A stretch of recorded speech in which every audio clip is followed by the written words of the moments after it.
This is a survey that was done on the internet, and the results were basically downloaded via Excel. And commuting is something I'm always interested in. It's a fact of life. It's something people do nearly every day, and until they stop working. But I didn't feel that there were too many studies around regarding it, and I thought this would be a good opportunity to use some of my Excel skills via pivot tables, dashboards, and complex formulas to summarize all of this data. So what I have right in front of me is a dump of all the data that was used in the survey. I have 130 entries here. This is all anonymous, so each entry is given an ID number. I also looked at gender, income, age, commute time, commute cost, how they're getting there. You can see how I broke it up over here. Hours per week. Um, these fields over here are more about feelings of how they commute. If it's stressful, for example, if there are other options available. These sorts of questions help determine what someone's satisfaction is regarding their daily commute. Living situation, again, is another way to separate some of the data. So you're either married, single, have children to support, or you don't. And work from home ability, because that seems to be pretty common these days. There's a lot of virtual offices. So if you have a bad commute, being able to work from home can help out some of that stress. Over here I have a what I call a value score, which evaluates a person's living situation and quality of that based on some of the answers they put here. So the gist of it is we're going to use an if statement to evaluate this. But overall, the higher your income, but the lower your commute time, expense, and hours per week, the higher your score is. And if you're able to work from home, you get a couple extra points there as well. I capped this at 20 because I found that for some participants that indicated like $3 million income, but their commute time was very low. Their numbers were way off the charts. So I just capped things about 20. Most responses didn't even go past 8. But just to clarify some of the logic here, difficulty. This summarizes the choices for these 5 fields. Basically, every time you indicate disagree, it's going to look for that in each of these columns, except for stressful commute. But we're just using if statements to search for specific strings, and if you disagree that you tolerate your commute, you get a 1. If you don't think your commute is justified by your income, you get another 1. So total that up, and you can get a score of 0 to 5. 5 indicating that you have the most difficult commute. Now, how do we summarize all this data? Well, let's go to the income analysis and find out more. Okay, so I wanted to summarize this data, but I wasn't really sure how to go about doing that. So the first thing I thought of was just making a pivot table. And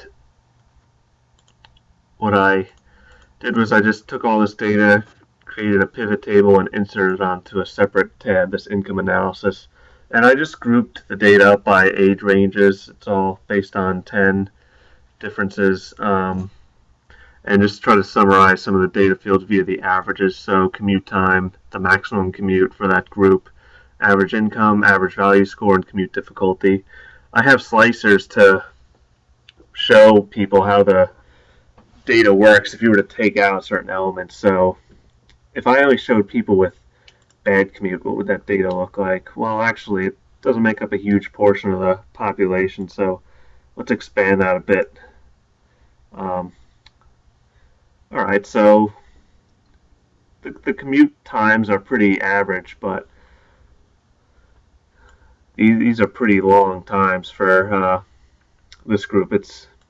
You can see that their value score is indeed very low, because these are very high, but this score is even higher, but they have higher income, so that might explain a higher value score. But whatever the point may be, is there's so much out there that you can filter out to compare certain groups against another group, or an even individual if you cut down by enough fields. What I did over here was I wanted to highlight some of the most noteworthy participants in this survey. So what I did in this example, what I did over here was the who has the greatest value score. So I just took the max of row Q, that was the field from the raw data tab, and I used an index function to match the corresponding fields like ID and hours worked and annual income to the value score that was 20. And just for presentation purposes, because these method fields tend to be pretty long, I just truncated it so only the first 3 letters were being shown via this left function. But overall, there's so much flexibility here that you can use the data. One more point, I had to use the index function because with VLOOKUP, I found that a lot of the data elements were to the left of the reference I was trying to look up. That doesn't seem to work well with VLOOKUPs. It only works if the reference is on the left and what I need to find is on the right. So I had to use the index function for that. Just before we go on to the dashboard section, I wanted to show this helper tab I had, which shows individual pivot tables that helped create some of the graphs. And I essentially tie these slicers to, I create slicers via the pivot tables, but tie them all to the same thing. Once I get to the dashboard, you'll see what that looks like in a better presentation.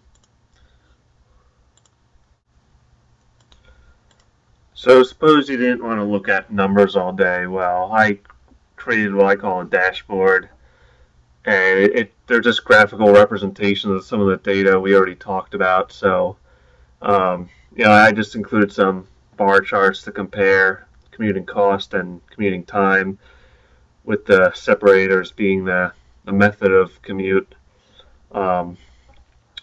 Satisfaction indicators, I consider that commuting difficulty and value scores, and I did a pie chart to show annual income and demographics. So this shows a pretty good representation of the age groups.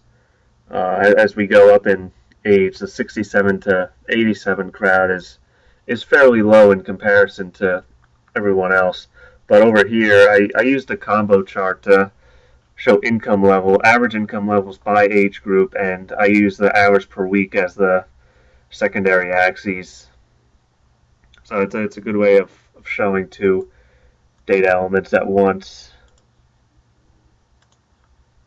But the real power in this section is these slicers again, because it allows me to look at any data through whatever lens I want.